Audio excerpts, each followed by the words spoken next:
Hey, this is James Hood with James Hood Guitar, and today we're super excited to tell you about a new video series that we're launching called Guitar Repair Chronicles. In today's video, Tucker Bancroft is going to be making a nut for a guitar. So you're going to get a peek into how he cuts the slots, how he shapes the nut and fits it to the guitar. Check it out. Alright guys, we got a broken nut on this Taylor. We're going to replace this today. I'm going to bring you along for the ride.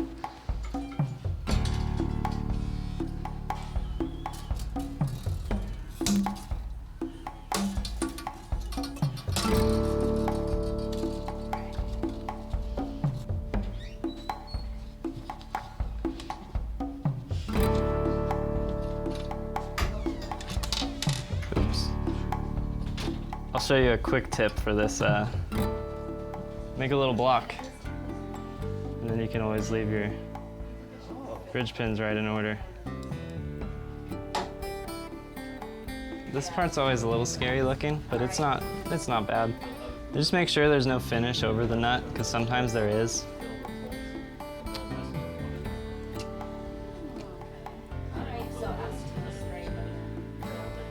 And this one doesn't look like there is any. If there was, I would score with a razor blade around there just to make sure I don't chip any of the finish off on the wood part. But this nut does not seem to have finish over it. So I'm gonna give it a tap. See if we can break it loose. Thank you, Rob. Thank you.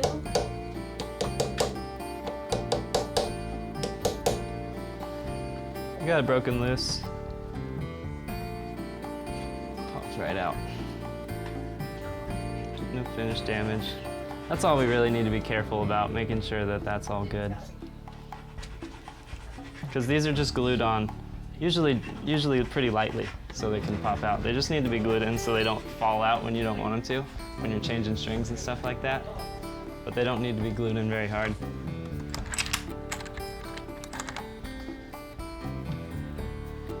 There's a good wide one. That'll work. So I'm just gonna get roughly to size here before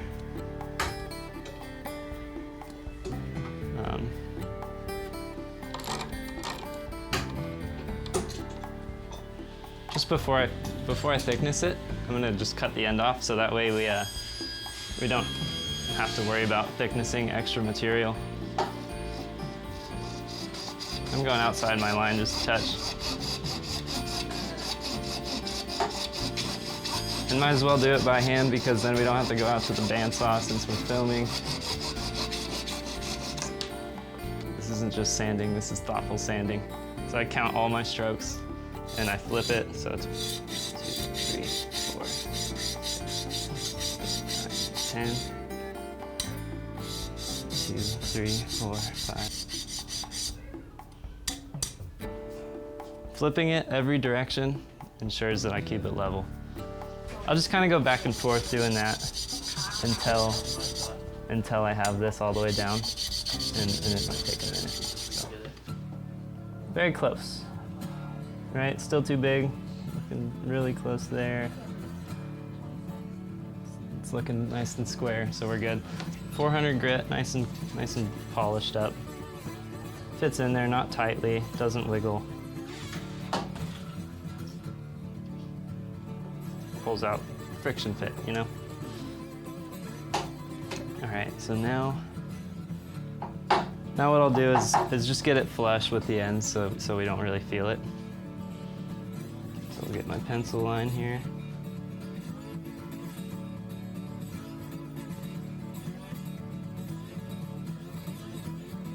I'll go on the bottom.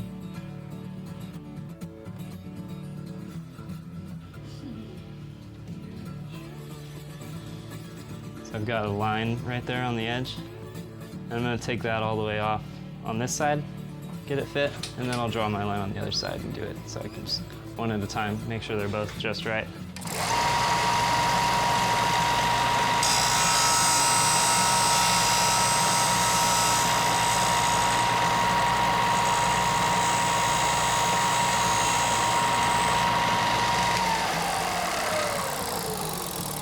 So I leave the line a little bit so we can fine it, tune it up by hand.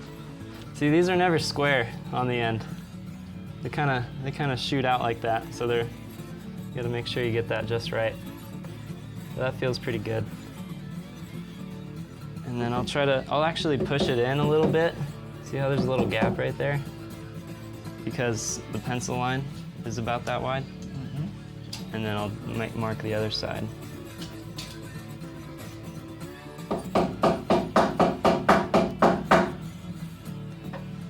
And then I'll push it back. Make sure that pencil line's good. So I'm flush. And the line kind of disappears.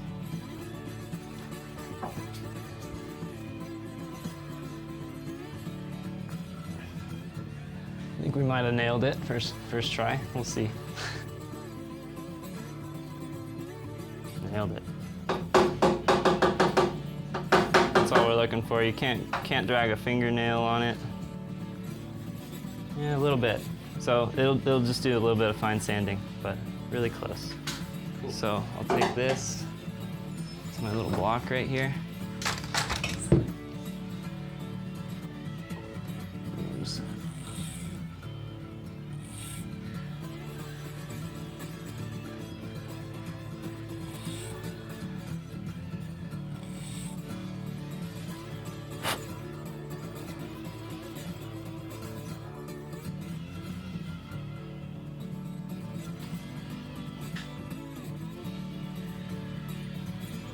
That's a good fit. Step 2, we use a half a pencil right here. The hard part is getting the pencil in half. And I'll mark the height of the top of this fret. So now on the back of the nut, I have the radius of the fretboard and the height of that first fret. So I know that I can take it down. That's my visual line. I can't go beyond that line or else it'll go underneath the frets and you'll have crazy buzzes.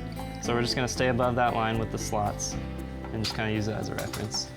And then here I like to find out exactly what radius is on the fingerboard. It's a Taylor, it's probably like 16 or so. A little bit of a rock. A little bit of a rock even there.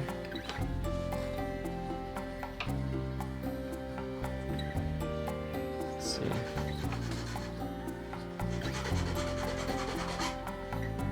It looks like it's a 12-inch radius block. So we'll use that to get that radius in. But first off, I'm gonna take this to the sander in the back and just get it close. So I'm gonna sand pretty much down to the line, but leave enough room to have the string slots. So just gonna get it started on the power sander, and then I'll finish it on this. And it's bone dust. So I'm just gonna make sure that radius is totally spot on with one of these tools. Cool. No big sanding scratches, just we're down to the 220 step. Cool, so now just kind of get started pre-shaping, knocking the back of it off, start rounding it over.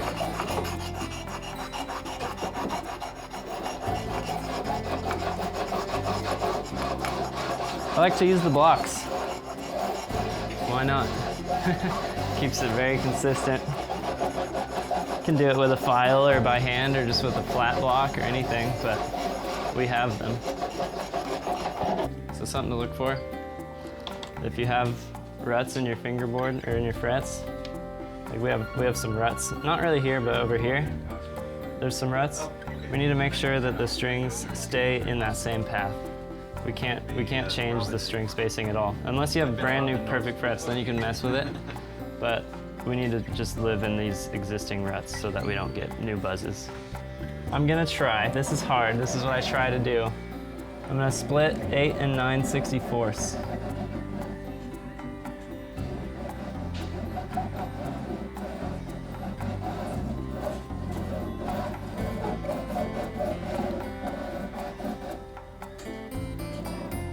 I think we got that.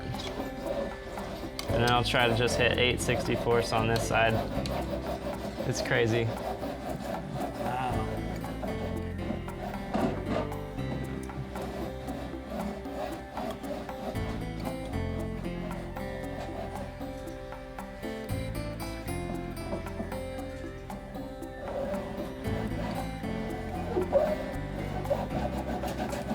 Looks pretty good. So I got my mark, I got my rubber band. I'm making sure that my strings are gonna align just right in those ruts. Okay. So we'll have it set. That looks good. You know, as long as we're not, if we were pulling it off like so, right there, that would be no good. Minimal changes make a big difference there.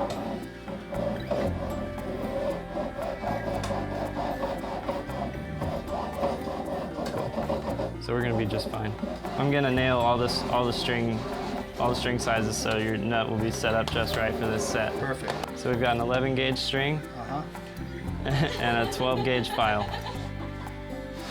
And I'm gonna try to hit that right on the money. And cut that slot.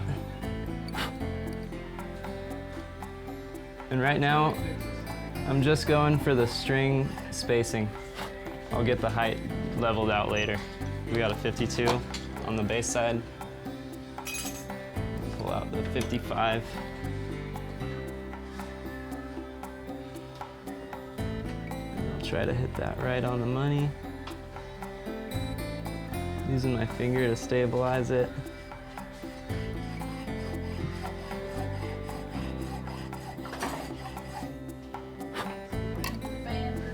This tool is a StewMac, another StewMac tool that helps you dial in string spacing because rather than mathematically just splitting the difference here between all these 6 strings, we're compensating for the thicker bass strings and the thinner treble strings. So there's actually a little bit more spacing on the bass side that goes thinner. It's very minimal change here, but it's important. So this tool just helps dial that in.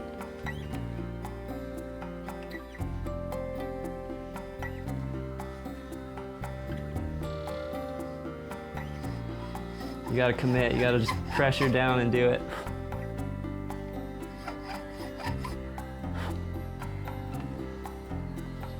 All right, we need a 22, so I'm looking for, we got a 26.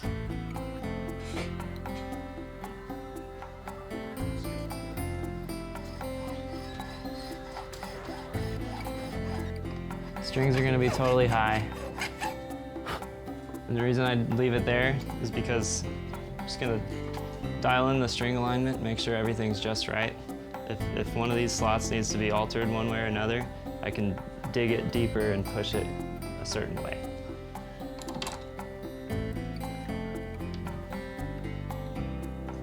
So now it's essentially ready for strings, but the strings will be on and off again a couple times.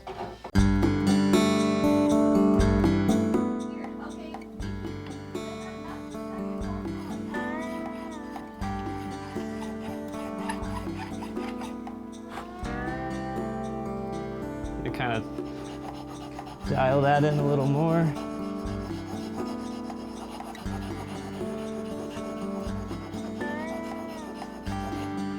General rule of thumb here, so we want to leave 3/4 of the string buried in the nut, a quarter of it out.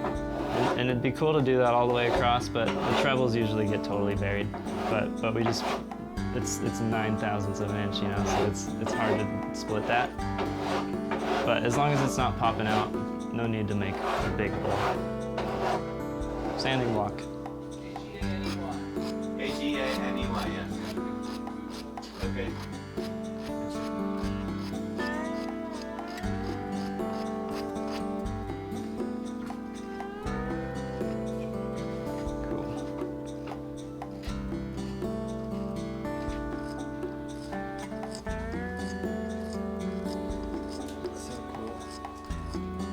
Coming together.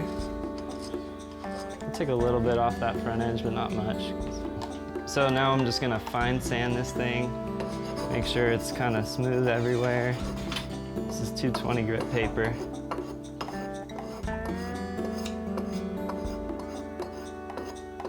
digging the treble side much more because they need to sit a little lower. Yeah.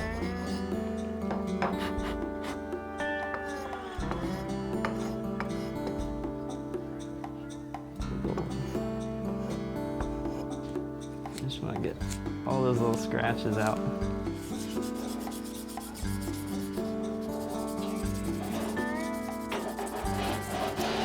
Now it's sanded up to 600 grit, pretty good, but I'm gonna put it on the buffing wheel and just get it real polished up. And after this, we're gonna replace this buffing wheel because it's gotten small.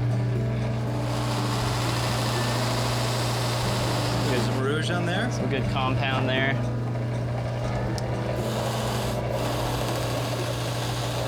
Get this thing nice and shiny.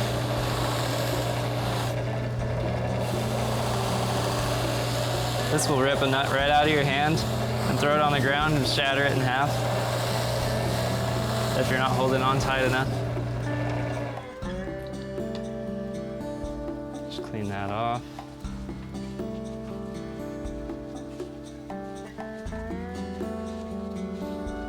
And there's our nut.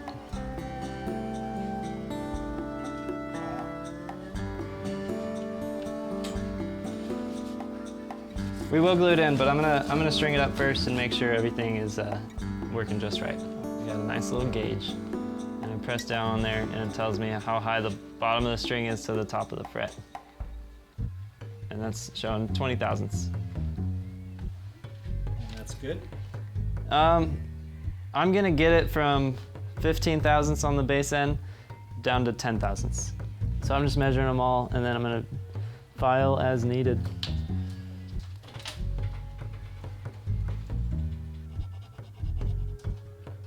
I know I can't go far with that one because I was only at 20.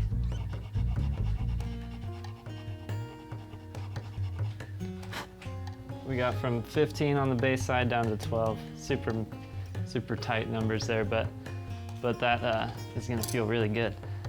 This is how you glue a nut in. You just use a little bit of glue. You get your old string that you just cut.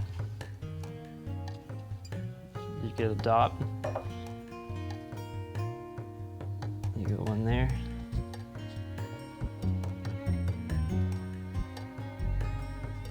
One there. So it's just enough to hold it in there, but not enough to that it's gonna make it hard if anyone ever needs to pull it out. And then the strings will clamp it in.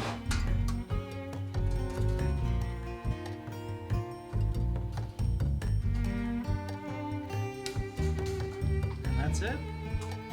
Yep, that's it. The strings will clamp it in. I'll tune it up and I'll make sure that I'm holding it nice and in the nice right spot, and then that glue will tack up quick. If you enjoyed this deep look into guitar repair, follow us on Instagram and Facebook at James Hood Guitar.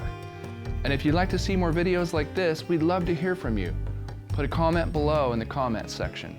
Thanks for watching.